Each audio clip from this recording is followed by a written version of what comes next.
Okay, section 4-5 is graphing linear equations. So we're going to start with the standard form of a line, ax plus by equals c, where a is greater than or equal to 0. It means a cannot be a negative number. A and b are not both 0, and a, b, and c are integers whose greatest common factor is 1. So let's look at a couple equations. If we have y equals 5 minus 2x, okay, in order to make it look like my standard form, I've got to get the x term on the other side. So I'm going to add 2x to both sides. That gives me 2x plus y equals 5. And let's see what my coefficients are. My coefficient of x, which is my a value, is 2. My b value, which is the number in front of the y, is 1. And my c value is 5. And they meet my requirements. A is a positive integer. A and b are not both 0. And they are all integers whose greatest common factor is 1. They cannot be divided by anything greater than 1. So this is a standard form of the equation. This was the one I started with, and I ended up with a standard form. Let's try another one. 3x plus 9y equals 15. Well, they're in the right order, ax plus by equals c, but my a, my b, and my c are all divisible by 3. Their greatest common factor is more than 1. So I have to divide everything by 3. That means I divide 3x by 3, 9y by 3, and 15 by 3. And I get x plus 3y equals 5, and now I have a good standard form.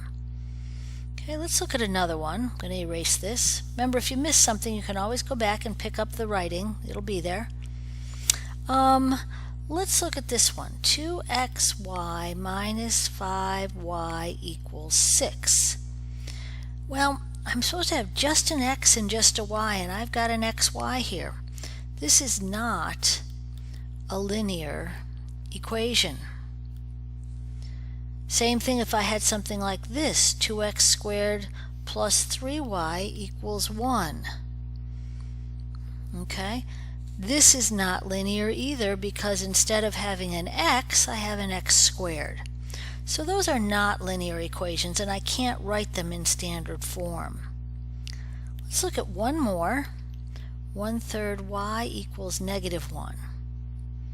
Alright, I'm missing an x term, but that's okay because I could make a 0.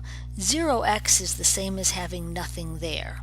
So it's okay for a to be 0, but I cannot have a fraction. These have to be integers.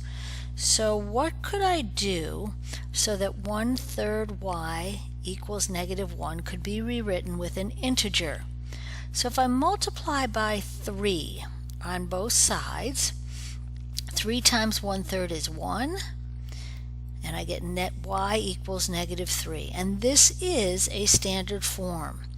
A is 0, b is 1, and c is negative 3.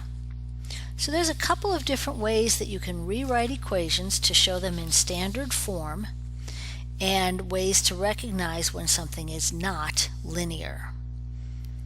Okay, so graph by making a table. So I'm going to start with my standard form, which is great, but is not the best thing for graphing, because I want to set up an xy table. And if I'm plugging in an x, it's best to have an equation that I can plug it into to get my y's. So I'm going to rewrite this as 2y equals negative x plus 6. I just subtracted x from both sides. Now I'm going to divide by 2. So I get y equals negative 1/2 x plus 3. I'm going to pick my x values. I can pick any ones I want, but I'm going to pick ones around the origin so that I can get a nice neat graph. I'm going to plug it into negative 1/2 x plus 3. So negative 1/2 times negative 2 plus 3. And you can do this off to the side if you want, or give yourself more room on the table. But negative 1/2 times negative 2 is positive 1. so I'm going to get 4. When I plug in -1, I'm going to get positive 1/2 plus 3, 3.5. Go ahead and fill out the last 3, pause the video, and see if you can get the proper y value. Alright, so you should have done this already. If I plug in 0, I get 3. If I plug in positive 1, I get 3 minus 1/2. And if I plug in positive 2, I have minus 1 plus 3. So let's plot these. And remember, I'm going to do one space for each number and keep my graph nice and evenly spaced. So, -2, 4. -1, 3.5. 0, 3. 1 is 2.5, and 2 is 2. And they do make a nice line, and I am going to graph that line. Now, when I plug in this line, when I put this line in, what I'm doing is I'm saying that not only would these points, the ones that I picked, be on the graph, these are just the ones that I happen to choose, but every point on this line is also a solution of this equation. Okay? Alright, so what else can we do with our graphs? We're going to use a graph to interpret information.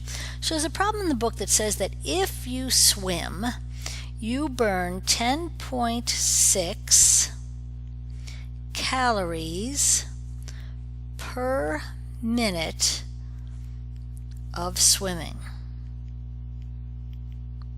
Okay? So I'm going to make an equation to find out how many calories. So calories equals 10.6 times T if C represents total calories and T is the number of minutes that I swim. Okay, so let's set up a table. T and C. I'm going to use 10, 15, 20, I think I'll jump to 30. So to find C, I'm going to simply plug it in to my equation. So when I swim for 10 minutes, my calories burned are going to be 106. If I plug in 15, and this would be a calculator, I'm going to get 159. 20 minutes gives me 212 calories, and 30 minutes gives me 318. Alright, so let's talk about how to set up the graph now. I have all positive numbers, so I only need to have the first quadrant of my graph. So instead of doing a big graph with all 4 quadrants, I'm just going to start at 0 and go to the right. I need to get up to 30 minutes.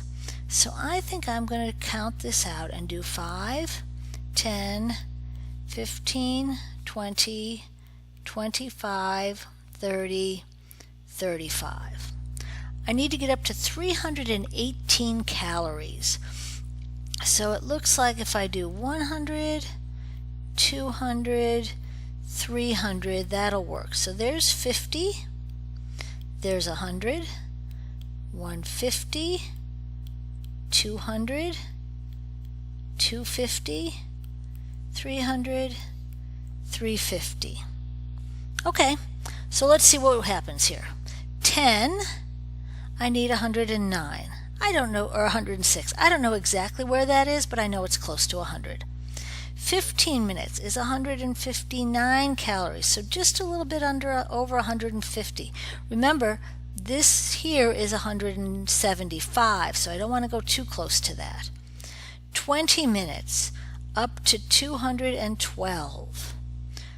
30 minutes, 318. Not quite to 325. Okay? So if I had a ruler, this would work a lot better, but I'm going to try and connect these, and we can see that this is, in fact, a linear graph. And we can now use this graph to interpret other information. So even though I didn't plug in how many calories I burned at 25 minutes, I could go to 25, and I could follow it up, and I could say it's about 200 and maybe 60, okay? Or let's say I wanted to burn 300 calories and I wanted to know how long it would take. So I go over to the 300 calorie mark and I look down and I say that would take me about, maybe 28, 29 minutes. So I can figure out from this graph some of the other ordered pairs just by looking at the graph. Okay? The last thing we're going to do is graph using intercepts, x and y intercepts. So first of all, copy this down. The x-intercept is the value of x when y equals 0, and the y-intercept is the value of y when x equals 0. So let's think about x-intercepts. X-intercepts are points that cross the x-axis. Okay? Every point on the x-axis has a y component of 0. So let's say that this point is 2, 0. If my line crossed over here, that might be -5, 0. But you see how every point on the x-axis is going to have a y value of 0. The same thing holds true for my y-intercepts. Every point on the y-axis has an x component of 0. 0, 3, or 0, 1, or 0, -2. So if x is 0, I'm going to get a y-intercept, a place where the line crosses the y-axis. So let's use this to do a graph. 3x plus 2y equals 9. So to find the x-intercept, I want to make y equal to 0. So let's do that. So 3x equals 9. Divide by 3, and x equals 3. Since we plugged in 0 for y, this represents the ordered pair 3, 0. Now let's do the same thing, but look for the y-intercept, which means that I am going to make x equal to 0. So that becomes 0.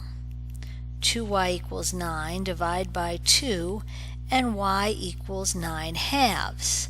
And remember, that was because we made x 0, so that represents the pair 0, 9/2.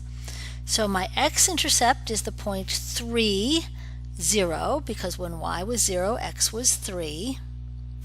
And my my y-intercept is the point 0, 9/2, which is 4.5.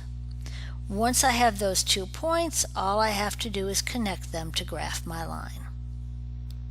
Okay, so several ways to look at graphs: to look at standard form, x and y intercepts, graphing with a table, and interpreting a graph. And that's your lesson for today.